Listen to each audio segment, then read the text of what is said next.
과거 한때 기독교 서적 가운데 베스트셀러에 올랐던 사랑받은 책이 있죠. 제자훈련을 할 때 필독서로 과거에는 한때 읽혀졌던 책이기도 합니다. 리처드 포스터의 돈, 섹스, 권력이라는 책이에요. 두란노 서원에서 이걸 번역해서 한국교회 보급해서 이제는 세월이 많이 지났기 때문에 이게 거의 고전이 되어진 책인데, 리차드 포스터가 돈, 섹스, 권력이라는 어쩌면 우리 느낌상 선정적인 어떤 제목의 책을 쓴 이유가 뭘까요? 그 이유가 뭘까요? 리차드 포스터가 스스로 이렇게 밝혀요. 제가 한번 읽어볼게요. 여러분은 내가 왜 돈, 섹스, 그리고 권력이라는 특수한 주제에 관한 책을 쓰려 하는지 의아해할 것입니다. 대답은 간단합니다. 역사를 통틀어서 그리고 우리 자신의 경험을 통해서 이와 같은 문제들은 서로 분리될 수 없이 얽혀 있기 때문입니다. 돈은 곧 권력임을 자처하고 있습니다. 또 성은 돈과 권력을 얻기 위한 수단으로 활용되고 있습니다. 그리고 권력은 곧잘 최상의 최음제로 불리고 있기 때문입니다 라면서 이유를 밝혀요. 그리고 덧붙여서 이렇게 말합니다.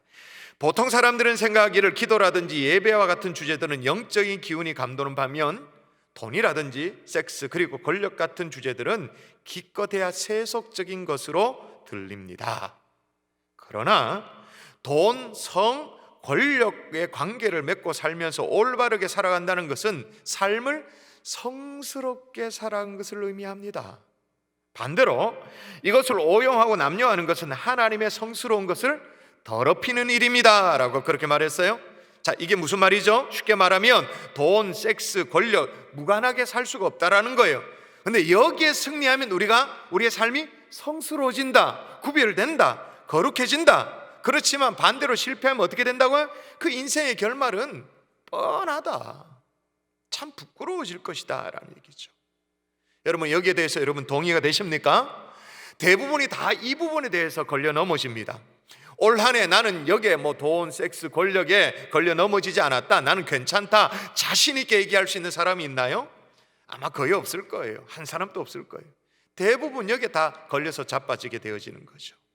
오늘 본문에도 보니까 기드온이요, 참 안타깝습니다만 기드온도 여기에 걸려 넘어지는 거예요. 자, 오늘 본문에 보니까 기드온이 어떤 사람이었냐 하면 그의 인생은 정말로 시작은 미약했습니다. 볼품이 없었어요. 비겁했잖아요. 어쩌면 쪼다 같은 그런 인생이었잖아요. 그럼에도 불구하고 하나님이 딱 붙들어가지고 기드온 300용사를 가지고 13만 5천의 미디안의 군대를 쳐부수는, 연합군을 격파시키는 정말로 하나님 앞에 쓰임받는 큰 용사로 멋지게 쓰임받았어요. 그렇게 멋지게 쓰임받는 모습으로 그의 인생이 마무리되어지면 정말 다행이게요? 얼마나 좋겠어요? 근데 그렇지 않아.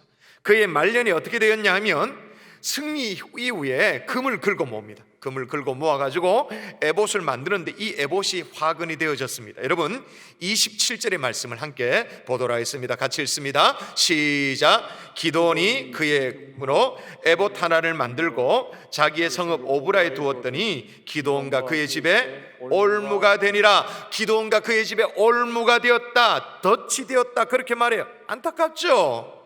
그뿐만 아니라 지도자의 반열에 오르게 되어지니까 따르는 여인이 좀 많았는가 봐요. 이 여자 저 여자 그냥 취했어요. 뭐 어떻게 되겠어요? 이 여자 저 여자를 취하면 나타나는 현상은 빤한 거 아니겠습니까? 바가지에 너무 시달린다 이런 것도 아니고 나타나는 현실적인 문제, 자식이 너무 많아. 성경에 보니까 아들이 7명이 아니지 70명. 첩의 소생도 있어요. 일단 다 좋아요. 아들 많으면 그것도 다복하다고 말할 수 있으니까. 근데 이 많은 아들들이 서로 우애하면서 형제간에 잘 지내면 정말로 감사했게요. 근데 그 결말이 어떻게 됐냐? 첩에게서 얻은 아들이 있는데 이 아비멜렉이 나머지 70명의 아들을 몽땅 다 죽여버려. 자, 참혹한 현장을 눈으로 확인을 하도록 하십시다. 자, 사사기 9장 5절 여러분이 읽도록 합니다. 시작. 오브라에 있는 그의 아버지의 집으로 가서 여룻바알의 아들 곧 자기 형제 70명을 한 바위 위에서 죽였으되. 야, 자기 형제 70명을 한 구디 한 바위 위에 싸그리 다 죽여버려. 그럼 다 죽은 거는 그렇다 칩시다. 그럼 다른 형제를 몽땅 다 죽인 아비멜렉이 혼자 이제 아들이 남았으니까 오래 좀 살면서 장수하면서 아버지께 효도하고 잘 살았느냐? 그것도 아니야. 나중에 어떻게 되어집니까? 아비멜렉이 나중에 여인이 위에서 던진 맷돌 아시죠? 맷돌 여기 막 두개골이 박살나가지고 처참하게 죽어버려. 아니 왜 기드온이 이런 비참한 인생의 말년을 맞이하게 되는가? 그 이유가 뭔가? 리차드 포스터의 버전으로 말하면 돈, 섹스, 권력 이 세 가지 문제 다 걸려 넘어졌다. 그만 다 걸려. 여러분 우리 주변의 실패한 인생들을 보세요. 뭐 주변을 돌아볼 필요 없이 지나간 내 인생을 한번 보세요. 다 이 문제잖아요. 잘 되는가 싶다가도 결국엔 넘어지는 게 다 이 문제, 인생이 꼬이는 게 다 이 문제잖아요. 틀림없습니다. 이 문제입니다. 그래서 오늘 2020년 마지막 주일 예배 메시지를 함께 나누면서 그냥 은혜롭고 좋은 얘기 얼렁뚱땅 지나갈 수 있습니다만은 우리가 직면해 보자고요. 한번 제대로 딱 짚고 넘어가 보자고요. 그래서 이 돈, 성, 이 권력, 우리 속에 있는 이 썩은 고름을 완전히 도려내는 한이 있더라도 영혼의 수술대 위에 우리를 다 꺼내놓고 정말 말씀의 메스로 수술을 받는 한이 있더라도 고치고 바로잡는 저와 여러분 될 수 있기를 주 예수 이름으로 축원합니다. 아멘. 축원합니다. 아멘. 첫 번째가 뭐냐? 정말 직설적으로 우리 오늘 해봅시다. 돈. 기도는요 전쟁에는 승리를 했어요. 그런데 돈에는 지고 말았어요. 사실 돈에 이길 사람들이 잘 없습니다. 솔직히 말해가지고 나는 돈에는 늘 이긴다 이럴 사람이 있겠어요? 목사도 힘들죠. 그리고 지지난주에 우리가 살펴본 것처럼 에브라임 지파들의 방해가 있었어요. 막 시비를 걸었잖아요. 멀쩡하게 처음부터 같이 전쟁에 나가면 될 텐데 왜 늦게 불렸냐고 우리를 막 에브라임 막 시비를 걸고 그럴 때 기드온이 아랑곳하지 않았던 이유가 있었어요. 에브라임이 그렇게 말도 안 되는 것 가지고 시비를 걸어와도 아랑곳하지 않고 자기 갈 길을 간 이유가 뭐냐? 마지막까지 추격했던 존재가 있었습니다. 두 사람입니다. 세바와 살문나. 미디안의 왕들을 추격하고 있는 중이에요. 전쟁이 안 끝났거든. 그래서 얼레고 달래고 이렇게 다 처리를 하고 세바와 살문나를 추격해가지고 이제 왕들을 죽입니다. 진짜 대성을 거두게 되어졌죠. 그렇게 진짜 대성을 거두고 나니까 기드온의 눈에 뭔가 들어와 보이기 시작해. 자, 보이기 시작한 걸 볼까요? 성경이 이걸 놓치지 않고 정확하게 기록해요. 성경은 진짜 신비에 가까워. 기드온이 일어나 세바와 살문나를 죽이고, 그러니까 이제 미디안의 두 왕입니다. 죽이고 그들의 낙타 목에 있는 초승달 장식을 떼어서 가지니라. 이거 그냥 지나갈 수 있는데 여러분 좀 생각해 보실 건 뭐냐면 세바와 살문나는 왕이니까 그들을 죽인 것이 성경에 기록되는 것은 당연하죠. 그런데 그들의 낙타 목에 있던 초승달 장식을 떼어서 가졌다. 이걸 성경에 왜 기록하죠? 낙타의 목에 있었던 이 초승달 장식, 실은 그 당시에 사람들도 목에 이렇게 달고 다니는 어떤 장신구지 않습니까? 근데 이 초승달 장식이 가진 의미가 중요해요. 뭐 어떤 의미냐면 월신, 달의 신으로부터 내가 보호를 받겠다라는 일종의 부적과도 같은 거죠. 그런 장신구였던 거예요. 그걸 떼서 기드온이 취했단 말이에요. 아니 우리가 성경 읽어봐서 다 알잖아요. 얼마 전에 바알 신당 깨부숴가지고 사람들로부터 막 그랬던 하나님의 사람이, 우상을 깨뜨렸던 그 하나님의 사람이 그 뭐 한다고 이방의 부족을 취해가지고 주머니에 넣는단 말입니까? 왜 그랬을까요? 하나님이 금했습니다마는 이방 이 우상이 갖고 있는 그 탐욕, 돈 대탄 싶으니까, 그게 좀 감당한다 싶으니까 그걸 취하고 본 거예요. 더 나아가서 기드온이 이스라엘 백성들에게 이제 승리를 했지 않습니까? 전리품을 걸고 모았는데 귀고리를 달라고 말합니다. 처음에는 좀 소박하게 승리를 함께 기념하자 그런 의미로 귀고리를 달라는 것처럼 보입니다.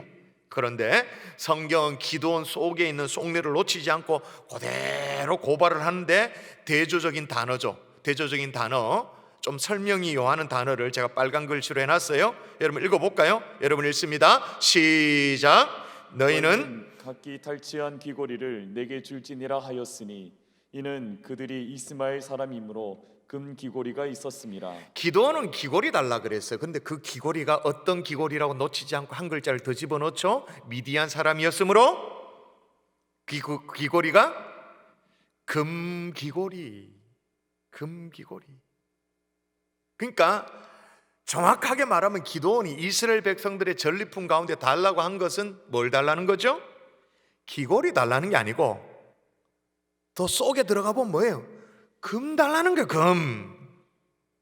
쓰러져간 이 적군이 14만 5천이라고 말했습니다. 거기서 얻은 이 금귀고리가 얼마냐? 대충 계산해 보니까 오늘 성경의 본문에 나와 1700세겔.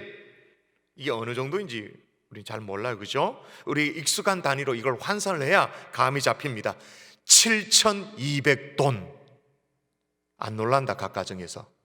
와, 10돈도 없으면서 7200돈. 우리 아이들 반지, 돌반지 하면 그게 몇 돈, 아니죠? 몇 돈도 아니잖아요, 그죠? 근데 7200돈. 요즘에 금 시세가 한 돈에 25만 원이라 치면 이게 얼마냐? 18억에 해당되어지는 거예요. 이걸로 아주 빛나는 그냥 순금덩어리로 에봇을 만든, 에봇은 구약시대 제사장들이 입는 옷입니다. 금덩어리로 옷을 만든 거예요. 그런데 이 금귀고리를 이 기도원에게 내놓는 백성들의 마음은 진짜 순전했었어요.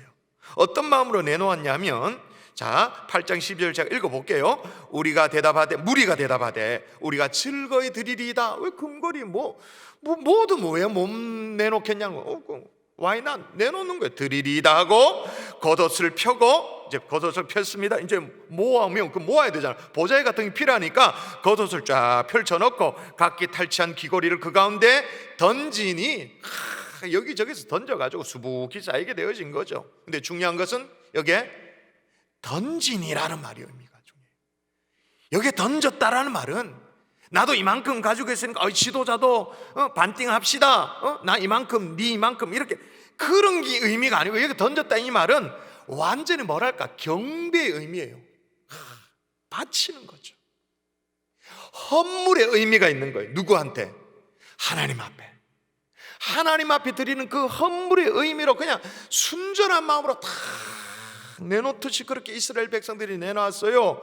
백성들의 마음이 순전하잖아요, 그렇죠? 그리고 이스라엘 백성들은 기도원이 그걸 그렇게 하나님 앞에 헌물의 의미로 경배의 힘으로 드린 그 예물을 그렇게 사용할 걸로 철떡같이 믿고 그렇게 드렸어요. 여기까지 문제가 없어요. 좋은 거잖아요, 그렇죠? 근데 그 다음이 문제예요. 그렇게 해서 만들어진 에봇을 어디에 두었다고 말하는지 여러분이 확인하십시다. 사사기 8장 27절 기도원이 같이 시작. 기도원이 그 금으로 에봇 하나를 만들어 자기의 성읍 오브라에 두었더니. 자기 성읍 오브라에 두었대요. 여러분, 이스라엘 백성들이 지금 이 에봇을 만들었다면 어디에 둬야 된다는 것 정도는 아시잖아요. 어디에 둬야 되죠? 제사장의 옷을 어디에 보관해야 됩니까? 하나님의 성막에. 사실은 제사장이 아닌 기도원이 그 에봇을 만들 이유도 없고 필요도 없고 그럴 자격도 없고 관심 가질 이유도 사실 없어요. 에봇이 뭔지 관심 가질 이유가 뭐 있어요? 근데 그렇게 혹 만들었다 하더라도 이 에봇을 어디에 둬야 되냐면 하나님의 성막이 있는, 그 당시에는 하나님의 성막이 이제 성전이 지어지기 전이니까 실로에 있었습니다. 거기에 둬야 돼요. 근데 어디에 뒀다고요? 자기 성읍 오브라. 자기 성읍. 자기 집에. 자기 집을 장식하는 의미예요. 치장하는 의미예요. 쉽게 말하면 인마이 포켓했다 그 말입니다. 자기 주머니 집어넣었다 그 말입니다. 여러분 꼭 기억하십시오. 물질이 정말로 복이 되려면 물질이 있어야 될 자리에 있을 때 그게 축복이 되는 줄 믿습니다. 아멘. 있어야 될 자리가 있는데도 불구하고 그걸 자기가 품고 있다? 그 더군다나 하나님 앞에 드려져야 될 헌물인데도 불구하고, 그런 물질인데도 불구하고 품고 있다? 이 물질은 축복이 아니라 독이 되는 거죠. 동의하십니까? 아멘. 예를 들면 마땅히 하나님 앞에 드려져야 될 11조가 있습니다. 넘 얘기하니까 아멘 쉽게 되어져도 11조 그러면 아멘도 안 되잖아요, 솔직히. 그걸 가지고 통장에 그대로 넣고 있다. 그게 복이 될까요? 그걸 가지고 집을 사는데 보탠다, 차를 사는데 보탠다, 그걸 가지고 자녀 교육을 한다. 그 돈으로 자녀에게 복이 될까요? 급한 불은 끌 수 있겠죠. 심하게 말하면 독을 자녀에 계속 먹이는데 그 자녀의 미래가 복이 될 수 있겠어요?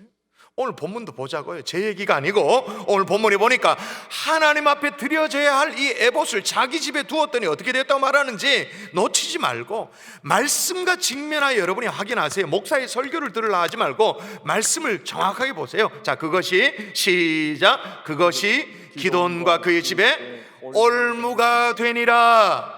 여러분, 축복이 되는 물질이 있는가 하면 올무가 되고 저주가 되는 물질도 있습니다.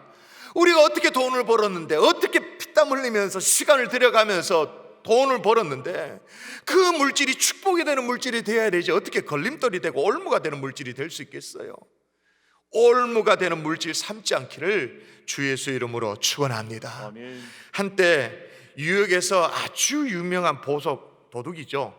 또는 강도짓도 해가지고 보석 강도였습니다. 아더 벨이라는 사람이 있었어요. 마음만 먹으면 아주 기상천외한 방법으로 뭘 보석을 훔치는 데는 전문가야. 탁월한 능력이 있어. 그냥 몇 년 전에 나왔던 한국 영화 가운데 도둑들에 나오는 사람들처럼 완전 상상을 초월하는 그런 어떤 방법으로 막 도둑혀가는. 근데 꼬리가 길면 밟히잖아요. 그날은 이제 도둑을 한 게 아니고 강도짓을 해요. 강도짓을 하다가 경찰에 붙잡혀가지고는 총알 3방 팍팍 날리니까 발목이 얼어붙는 거, 도망을 못 갔죠. 얼어붙은 거예요. 그래서 잡혔습니다. 무려 18년 동안 감옥에서 살았어요. 형을 다 마치고 난 이후에 이제 고향집에 돌아가는데 사람이 이제 바뀐 거예요. 회개한 거예요. 새로운 삶을 다짐한 것입니다. 새 사람이 되는 그런 삶을 시작한 거예요. 그래서 이제 고향에 가서 회개하는 의미로 지난 삶을 돌이키는 의미로 굳은 일도 다 하고 가난한 이웃들도 나름 자기 할 수 있는 형편껏 도와주고 그렇게 하니까 세월이 지나니까 이제 점점 좀 또 인정을 받잖아요. 끝내 어떻게 됐냐면 재향군인의 회장까지 맡게 되어졌습니다. 우리나라는 좀 덜합니다만 미국 사회에서는 전역한 군인에 대한 그 명예, 존중 이게 대단하거든요. 그러니까 재향군인의 회장을 맡았다 그 말은 그 동네에서 인정받는 사람이 됐다 그 말인 거예요. 그렇게 세월이 흘렀어요. 그런데 어떤 한 신문 기자가 짓궂게 그 옛날 얘기를 꺼내면서 이제 질문을 하는 겁니다. 인터뷰를 해요. 뉴욕의 유명한 보석 강도 시절 때 누구의 것을 많이 훔쳤습니까? 라고 질문했어요. 예의는 아닙니다만 이게 또 사실이 아닌 건 아니니까 팩트니까 옛날 걸 되짚어가면서 유명한 보석 도둑 시절 때 누구의 것을 가장 많이 훔쳤습니까? 뭐 유머틱하게 그렇게 물었겠죠. 대답을 머뭇거려요. 대답합니다. 가장 많이 도난당한 사람은 바로 나 자신이었습니다. 누구 걸 훔친 게 아니라 내 걸 훔쳤다라는 거예요. 내 능력, 내 노력, 내 젊음, 나에게 주어진 소중한 시간을 허무하게 버려버렸다라고 고백하는 거죠. 마찬가지예요. 여러분, 사실 그동안 혹이나 떼먹은 11조가 있다면 하나님 것만 떼먹은 걸까요? 어쩌면 여러분을 향한 하나님의 축복을 미리 도둑질한 거예요. 미리. 그럼 미리 땡겼다고 해서 그럼 지금 어떻게 되냐? 그것 때문에 허덕이는 거죠. 축복의 물질이 있는가 하면 올무가 되는 물질이 있습니다. 근데 올무가 되는 물질을 그러니까 볼끔 거머쥐고 막 이것 가지고 요리 계산하고 저리 계산하고 뭐 이렇게 재보고 어리석은 자리에 들지 않기를 주의 이름으로 축원합니다. 아멘. 분명합니다. 하나님의 것을 도둑질하지 마세요. 이웃의 것을 도둑질하지 마세요. 결국은 하나님이 나를 향해, 우리 가정을 향해, 우리 자녀를 향해 정말 마음껏 축복의 문을 열라가 치더라도 이걸 다시 닫아야 되는, 아예 안 되겠다 싶어가지고 그런 어리석은 자리에 들지 않기를 주의 이름으로 축원합니다. 아멘. 금으로 에봇 만들면 괜찮겠다 생각했거든요. 기도는 그럼 됐다 생각했거든요. 그게 아니죠. 돈, 섹스, 권력, 이 3가지 중에 첫 번째, 제일 먼저 돈에 걸려 넘어지지 않기를 다시 한 번 더 주의 이름으로 축원합니다. 자, 그럼 그 다음 진도를 나가볼까요? 괜찮으시겠어요? 자, 2번째, 섹스입니다. 돈에 넘어간 이 기도는요, 이성 문제에도 실패를 사실 했어요. 성경을 보세요. 자, 여러분이 읽어보시면 어떤 느낌인지 느낌을 가지고 읽도록 하십시다. 기도원이 같이 읽습니다. 시작. 기드온이 아내가 많았으므로 그의 몸에서 낳은 아들이 70명이었고 세겜에 있는 그의 첩도 아들을 낳았으므로 그 이름을 아비멜렉이라 하였더라. 아멘. 여러분, 하나님은 기본적으로 일부 일처제를 하나님이 추구하시죠. 그럼에도 불구하고 성경에 아내가 많았다라고 기록하고 있는 거 보면 진짜 많았는가 봐요. 진짜로 아들을 70명을 낳았고 그렇게 했는데, 여러분 생각해 보십시오. 아들을 70명 낳는다, 이걸 산술적으로 계산하면, 수학적으로 계산하면 한 여인의 몸을 통해서 자식을 한 5명 정도, 이 당시에는 순풍 많이 낳았으니까 5명 정도 난다 그러면 70 나누기 5 하면 아내가 14명이어야 됩니다. 14명. 또 확률이 딱 아들 딸 반반이잖아요. 아들만 놓는 게 아니잖아요. 태어나면 무조건 아들 아니잖아요. 곱하기 2 하면 아내가 28명이어야 되는 그런 상황입니다. 거기에다가 세겜에서 얻은 첩도 있다, 그렇게 말했습니다. 이 시간에 오늘 예배 임하고 계신 우리 남성들이요, 대답해 보시길 바랍니다. 아내가 28명인 것이 축복입니까, 저주입니까? 일부 예배 시간에 우리 조인식 목사님께 물어보니까 대답을 안 하던데, 다시 물어볼게. 축복이에요, 저주예요? 대답을 안 한다 지금. 야, 오늘 이제 집에 퇴근하면 이제 사모님께 박살날 것 같은데, 저주죠, 저주. 이건 다복한 게 아니에요. 다복한 게. 여러분, 가정의 축복이 뭐냐? 한 남자가 한 여자를 만나서 정말로 사랑하고 흔들림이 없는 거죠. 그래서 한자말로 지고지순하다, 뭐 그런 말을 하잖아요. 지고지순한 사랑을 나눌 때 그게 축복. 그게 축복. 한 남자, 한 여자 속에서 우주를 발견하는 거예요. 한 여인 속에서 우주를 발견하고 한 남자 속에서 세계를 얻는 것이 축복인 줄 믿습니다. 아멘. 제가 한 말이지만 너무 감동돼요. 다시 얘기합니다. 한 여자 속에서 우주를 발견하고 한 남자 속에서 세계를 얻는 것이 축복인 줄 믿습니다. 아멘. 근데 기도는 그렇지가 않았다, 그 말인 거예요. 이 영웅이 되니까 다른 여인들이 많았겠죠. 뭐 정략적인 결혼이 필요했는지 모르겠습니다만 아들만 70명 그리고 첩의 자식까지 있었습니다. 이건 다복한 게 아니에요. 생각해 보세요. 저는 이거 읽을 때마다 얼마나 웃긴지. 이게 뭐 이 사람도 아니다. 이거는 완전 돼지 새끼 치는 것도 아니고 70명의 아들, 민증 까기 바쁘잖아요. 누가 형인지 누가 동생인지. 70명의 아들 이름도 아마 아비멜렉이 다 못 외웠을 수도 있을 거예요. 누가 형인지 누가 동생인지 순번대로 줄을 안 세운 이상 알지도 못했을 거예요. 이거 완전 돼지 새끼 치는 것과 똑같잖아요. 그죠? 그 결과 어떻게 됐냐? 첩의 아들 아비멜렉이 70명의 아들을 한 자리에 다 죽여버려. 자, 그뿐만이 아닙니다. 기드온이 죽자 어떤 일이 벌어졌냐 하면 성경에 이렇게 기록되어 있는 것이 참 비참한데, 제가 읽어볼게요. 기드온이 이미 죽음에 이스라엘 자손이 돌아서서 바알을 따라서 음행하였다. 여기서 말하는 음행은 일단 기본적으로 우상 숭배를 얘기하는 음행입니다. 그런데 이 당시에 이방신을 섬겼다라는 것은 다 성적으로 혼음을 즐긴다라는 것과 연관되어 있잖아요. 보세요. 수십 명의 아내를 거느리고 돼지 새끼 치는 것처럼 새끼를 치고 있는 그런 지도자를 보면서 백성이 뭘 배웠겠어요? 뻔한 거 아니겠어요? 이스라엘 백성들이. 더 결정적인 건 뭐냐? 기드온이 죽었습니다. 죽고 나서 그나마 남겨져 있는 이스라엘 백성들이 하나님을 섬겼냐? 천만에. 자, 읽어볼까요? 34절 읽어봅니다. 시작. 이스라엘 자손이 주의 모든 원수들의 손에 자기들을 건져내신 여호와 자기의 하나님을 기억했다 그럽니까? 기억하지 않았다 그럽니까? 기억하지 아니하며. 자, 그러면 여러분 생각해 보십시오. 그럼 기드온이 왜 이렇게 성적으로 넘어지게 됐냐라는 거죠. 기드온이 원래부터 그렇게 밝히는 사람이었냐? 그건 아니었을 터인데, 성경에 보니까 수십 명의 아내와 더불어서 그렇고 그런 세월을 보냈다라고 기록을 하는데, 그 앞에 딱 나오는 게 있습니다. 그 앞에 뭐가 나오냐면 그 땅이 평온하였더라라고. 아이러니죠. 평화가 찾아오니까 딴 생각을 하는 거예요. 평화가 찾아오니까 성적으로 타락되어지는 거예요. 기드온이 어려울 때, 대적과 싸울 때는, 또 에브라임 막 시비를 걸어올 때는 얼마나 리더십을 발휘하고 성공했나요? 근데 평탄하니 실패하는 거예요. 평탄할 때 실패한 케이스는 성경에 참 많이 있습니다. 노아 홍수 때도 마찬가지예요. 노아 홍수 전에 막 어려울 때, 세상이 어두워질 때 노아에 대한 기록이 뭐냐? 의롭고 경건한 사람이다, 그렇게 나와요. 노아의 홍수가 싹 쓸고 지나갔습니다. 심판이 다 끝났습니다. 그 다음에 노아가 어떻게 되어졌어요? 포도주 마시고 그냥 만취해가지고 벌거벗고 축제를 벌이는. 여러분, 평탄할 때 사람이 넘어지는 거예요. 성적 타락이 언제 찾아오느냐? 먹고 살만하면 찾아오는 거예요.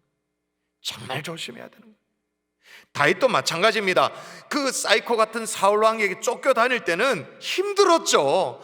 죽을 것 같았어요. 근데 힘들었지만 하나님 앞에 순전했었어요. 힘들었지만 문제 없었어요. 그런데 이제 왕이 올랐습니다. 태평성대를 누리고 있습니다.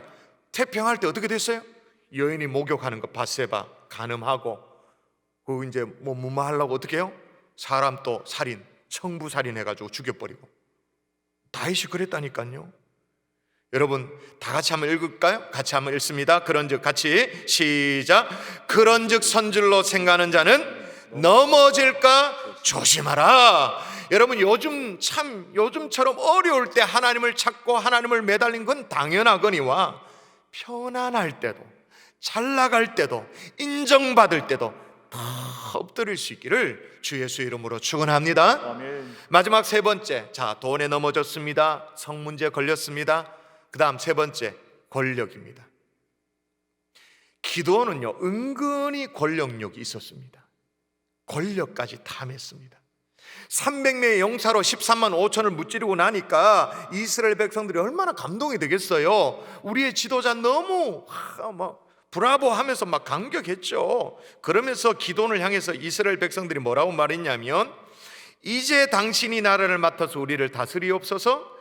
당신뿐만 아니라 당신의 아들, 당신의 손자까지도 우리를 다스리옵소서. 우리가 기꺼이 따르겠나이다. 당연하죠. 백성들 입장에서는 그 몇 년 동안 미디안의 압제 가운데 있었는데 해방시켜주고 멋지게 승리해주니까 왕삼을 낳고 마음 먹고, 당신뿐만 아니라 당신의 아들, 당신의 손자까지도 우리가 기꺼이 따르겠다 하잖아요.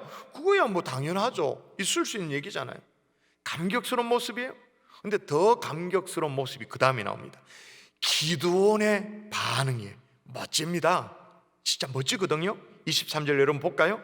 읽어봅니다. 시작. 기도원이 그들에게 이르되 내가 너희를 다스리지 아니하겠고 나의 아들도 너희를 다스리지 아니할 것이요 여호와께서 너희를 다스리시리라 하니라. 이건 더 감동돼. 백성들이 지도자를 알아보고 당신이 우리를 다스려 주십시오라고 요구하는 것도 감격이 되고 감동이 되는데, 이건 더 감동이 돼. 기도원이 뭐라고 말하냐면, 나 안 다스릴 거다. 나의 아들도 너희를 다스리지 않을 거다. 왜냐? 이 여호와께서 너희를 직접 다스리기 때문에 난 그 자리 탐나하지 않는다. 얼마나 겸손해요. 이런 지도자 있으면 지금 진짜 지도자 삼고 싶죠. 훌륭한 모습이잖아요. 언뜻 보면 그렇단 말이에요. 언뜻 보면 딴 생각이 있죠. 속에. 기도원은 우리가 몇 주 전에 살펴봐서 압니다마는 그 포도주 틀에서 추수할 만큼 굉장히 소극적이고 내성적인 사람이었습니다. 내성적인 사람이 아닌 것 같으면서도 은근히 바라는 게 있었어요.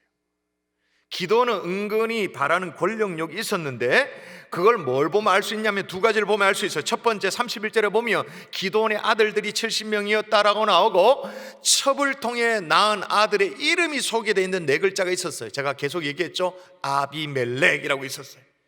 이 아이의 이 이름 뜻이 중요해요.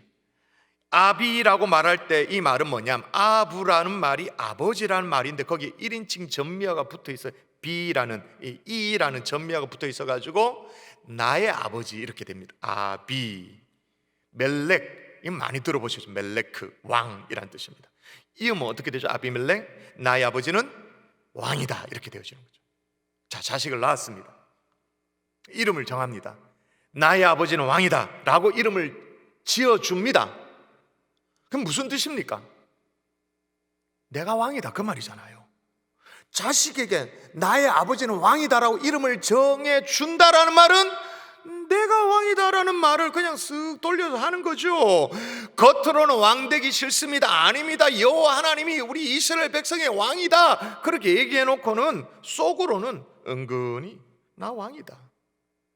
또 하나 뭐냐면, 에봇을 왜 자기 집에 두었을까요? 하나님의 성막에 둬야 되는데 왜 자기 집에 뒀을까요? 기돈이 과거에 하나님의 임재를 경험했잖아요. 하나님의 음성도 들었잖아요. 실제로 뭐 양털 시험 이런 게 해가지고 하나님으로부터 뭐 기적도 체험하고 막 그랬잖아요. 음성도 듣지 기적도 체험하지. 그러니까 자기가 보기에 신통찮은 제사장보다 자기가 홀라. 그래서 어떻게? 제사장 노릇도 하겠다 마음 먹는 거예요. 왕 노릇도 하고 제사장 노릇도 하고, 겉으로는 막 손사래를 아니다고 그렇게 하죠. 근데 내심 기돈의 마음이 이랬던 거예요. 여러분, 권력에 넘어지지 말자고 하니까 우리가 높은 자리에 승진하지 말자 그 말이 아니에요. 더 높은 자리에 올라가면 안 된다 그 말이 아니에요. 더 책임 있는 자리에 올라가면 안 된다 그 말이 아니에요. 올라가야 되죠. 때가 되면 책임을 져야 되죠. 올라가기도 출세도 해야 되죠. 그런데 중요한 건 뭐냐? 기돈에게 문제는 하나님께 돌려야 될 영광을 슬쩍 취한 거예요. 모든 영광을 하나님께 올려드렸어야 합당한데 그걸 슬쩍 취한 거예요. 그 결과 어떻게 됐냐? 자식들이 죽어. 자식들이. 아비멜렉이 형제들을 한 자리에 다 모아놓고 싹 다 죽여버립니다. 왜 죽였을까요? 여러분, 아비멜렉 우리가 너무 폄하하지 마세요. 아비멜렉이 태어날 때부터 사회적 인격 장애였기 때문에 막 냉혈한이었기 때문에 원래 사이코여가지고 막 사람 죽이는 걸 좋아서 그렇다, 그랬을 리가 없잖아요. 그 지금 오늘날 강팍한 오늘날 세대가 아닙니다. 순박함이 있던 그 시대입니다. 그런데 아비멜렉은 그렇게 철저하게 훈련이 된 거죠. 교육을 받아온 거예요. 너 아버지는 왕이다, 너 아버지는 왕이다 계속 들으면서, 근데 보니까 우리 아버지는 은연중에 아니라고 하는데 그 속에 권력력이 있어. 나도 왕 돼야겠다 생각되어지는 거죠. 그 훈련이 계속되어지는 거죠. 내가 왕 되려면, 우리 아버지가 왕이고 그 이어받아서 내가 왕 되려면 해결돼야 되는 게 있어. 70명 정적들이 다 죽어야 돼. 그러니까 어떻게? 훈련받은 대로 타임이 딱 왔을 때 싹 다 죽여버리는 거예요. 이건 누가 책임져야 됩니까? 아버지 기드온이 책임져야 되죠. 사랑하는 성도 여러분, 하나님 앞에 올려드려야 될 영광이 있다면 은근슬쩍 취하는 것이 아니라 진짜 순전한 마음으로 홀이라도 남김없이 싹 다 올려드릴 수 있기를 주 예수의 이름으로 축원합니다. 아멘. 자꾸 내 것 삼으려고 하면, 내 것 취하면, 그냥 제스처로 그렇게 하면 하나님이 다 기억하시는 거죠. 말씀의 결론을 맺겠습니다. 돈, 섹스, 권력, 우리와 전혀 무관한 것들이 아닙니다. 근데 왜 문제가 됐냐? 다 살펴보니까 핵심이 탐심이에요. 탐하기 때문이에요. 돈을 탐하니까 제 아무리 기도원이라 할지라도 우상의 장신구 취하게 되어지는 거죠. 하나님 앞에 올려드린 헌물로 바친 것, 백성들이 바친 걸 가지고 자기 것인 양 자기 집에 두는 거예요. 여러분, 11조를 언급할 때 언제나 11조 그러면 앞에 붙어있는 수식어가 있어요. 그냥 11조로 말하지 않죠. 순수하다라는 의미로, 순전하다는 의미로 늘 쓰는 단어가 있습니다. 온전한 11조라고 말합니다. 그 온전하다라는 그 온전의 의미가 우리의 마음속에 있는 이 탐심을 컨트롤했느냐 아니냐, 그걸 얘기해주는 바로메타가 되어지는 거죠. 온전한 11조. 성적 유혹도 마찬가지예요. 내 남편 내 아내가 아닌데 딴 걸로 막 채우려는 그 탐심, 권력도 마찬가지입니다. 그런데 그 옛날에 플라톤이 우리에게 제시하는 행복을 위한 5가지 습관, 어떤 5가지 조건이 있어요. 이게 참 마음이 와닿는데 제목이 부족한 듯 모자란 듯이에요. 자, 행복을 위한 5가지 조건이 나옵니다. 첫 번째, 먹고 입고 살기에 조금은 부족한 듯한 재산. 둘째, 모든 사람이 칭찬하기엔 약간 부족한 외모. 셋째, 자신이 생각하는 것보다 절반밖에는 인정받지 못하는 명예. 넷째, 남과 겨루었을 때 한 사람에게는 이기고 두 사람에게는 질 정도의 체력. 다섯째, 연설을 했을 때 듣는 사람의 절반 정도만 박수를 보내는 말솜씨. 이게 뭐라고요? 행복의 조건이라는 거예요. 오늘 마지막 주일 예배를 통해서 막 채우고 막 또 채우고 또 채우려다가 도를 지나쳐서 하나님 것까지도 인마이 포켓하는 그런 욕심이 아니라, 성적 유혹이 아니라, 하나님 앞에 올려드려야 될 영광과 이 찬양을 슬쩍 내 것으로 채우는 것이 아니라 순전하게 주님 앞에 다 올려드리는 하나님의 종들 될 수 있기를 주 예수의 이름으로 축원합니다. 아멘. 축복합니다. 아멘.